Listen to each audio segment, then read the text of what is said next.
دیکھیے، اوریجنلی تو میں ایک کرمنل لائر ہوں، لیکن ساتھ میں ایک جو بہت زیادہ میں کیسز ڈیل کرتا ہوں وہ چائلڈ کسٹڈی کے حوالے سے، چائلڈ لیٹیگیشن ہے۔ اس سے اکثر مجھے سے جو سوالات کیے جاتے ہیں ان کے میں جواب دیتا چلوں۔ کچھ لاز ایسے ہوتے ہیں جس میں ہم دوسروں کے محتاج ہوتے ہیں، جیسے کرمنل میں انویسٹیگیشن کے ہم محتاج ہوتے ہیں کہ انویسٹیگیشن آفیسر کیسا ہے، وہ کیسی انویسٹیگیشن کرتا ہے، صحیح کرتا ہے، غلطی کرتا ہے۔ لیکن کچھ لاز ایسے ہوتے ہیں جس میں ہماری مورل ویلیوز زیادہ اہمیت کی حامل ہوتی ہیں۔ وہ فیمس پروورب ہے کہ justice is the some of all moral values. جہاں تک آپ کی مورل ویلیوز صحیح نہیں ہوں گی آپ کو انصاف نہیں ملے گا۔ تو چائلڈ کسٹڈی کا جو لا کا جو اصل جو تعلق ہے وہ بیسیکلی مورل ویلیوز سے تعلق رکھتا ہے۔ ایک بچہ ہے، اس کو پتہ بھی نہیں ہوتا کہ اس کی ماں باپ کی علیحدگی کب ہوئی، کیوں ہوئی، کیسے ہوئی، کس وجہ سے ہوئی۔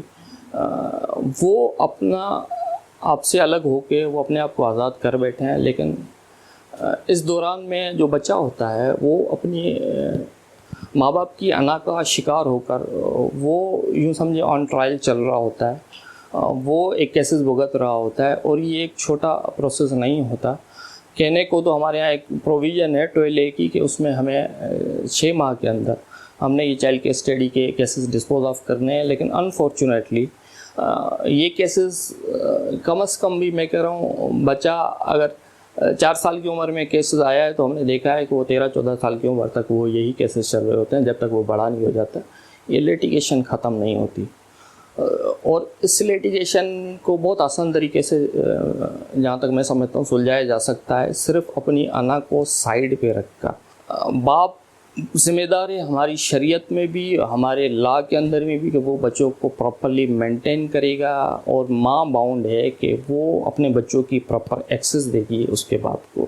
لیکن یہاں پر نہ باپ پراپرلی مینٹین کر رہا ہوتا ہے، اور موسٹ 99% باپ کو ایکسس ہی نہیں گرانٹ کی جاتی باپ سے ملنے کے لیے بچوں کو، چاہے وہ کتنی درخواستیں لگا لے۔ لیکن ہمارے یہاں دیکھیں 2 سائڈس ہوتی ہیں، ایک ننیال ہوتا ہے بچے کا، ایک ہوتا ہے ددیال۔ اگر آپ کی لیڈی کی ڈائیورس ہو گئی تو بچہ چلا گیا اپنی ماں کے ساتھ، موسٹلی جو ہوتا ہے وہ اس کا ننیال۔ لیکن کیا اس کے جو دوسرے رشتے ہیں، جیسے دادا ہو گیا، دادی ہو گیا، چچا ہو گیا، چچی ہو گیا، کیا آپ کو رائٹ بنتا ہے کہ آپ اس کو ان رشتوں سے الگ کرتے ہیں؟ کیونکہ ڈائیورس صرف میاں بیوی کے درمیان ہوتی ہے، اس سے بچے کا کوئی قصور نہیں ہوتا، کوئی واسطہ، کوئی لینا دینا نہیں ہوتا۔ آپ ایک جھٹکے میں اس کے ایک مستقبل کا ایک جو ہے نا سائیڈ آپ ختم کر دیتے ہیں، اس کی پرسنالٹی ایک سائیڈ ڈیمیج کر دیتے ہیں۔ نہ ننیال پراپرلی وہ ہینڈل کر پاتا ہے، نہ ددیال کے رشتوں کو وہ پراپرلی ہینڈل کر پاتا ہے، نہ وہ سیلیبریٹ کر پاتا ہے۔ ایون جب وہ عید کے دن اس سے ملاقات مانگی جاتی ہے دادا دادی یا اس کے باپ کی طرف سے، اس کو الوگ کیا جاتا ہے کہ آپ نے کورٹ میں بیٹھ کے ملاقات کرنی ہے اور عید منانی ہے۔ تو ایس سچ پروویژن مجھے آج تک لا میں نظر نہیں آئی کہ کون سی پروویژن ہے جو آپ کو کہے کہ آپ کورٹ میں عید منائیں۔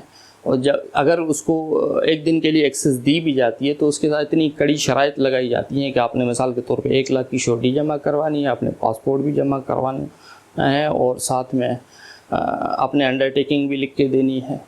تو ایک ان نیسیسری پروسیس ہے جس کو میں کہتا ہوں اوائڈ کیا جا سکتا ہے، صرف اور صرف اپنی انا کو سائڈ پہ رکھ کے۔ اور پھر وہ 15 دن کے اس کو ایک رٹایا ہمارا ایک پروسیس ہے، اس کو کورٹ روم کے اندر ملاقات دی جاتی ہے۔ آج تک ہماری سمجھ میں نہیں آیا کہ جہاں پہ ایک کورٹ روم جہاں پہ ہر قسم کا پیشہ ور ملزم پیش ہوتا ہے، میں مجرم نہیں کہوں گا، ملزم پیش ہوتا ہے، جس پہ چارج فریم ہو رہا ہوتا ہے، کسی کا ٹرائل چل رہا ہوتا ہے، کوئی ریمانڈ کے لیے پیش ہو رہا ہوتا ہے، ان کے ہاتھوں میں ہتھکڑیاں ہوتی ہیں، وہ بچوں کے سامنے پیش ہو رہے ہوتے ہیں، بچہ وہ وہیں پہ اپنے باپ کے ساتھ ملاقات کر رہا ہوتا ہے۔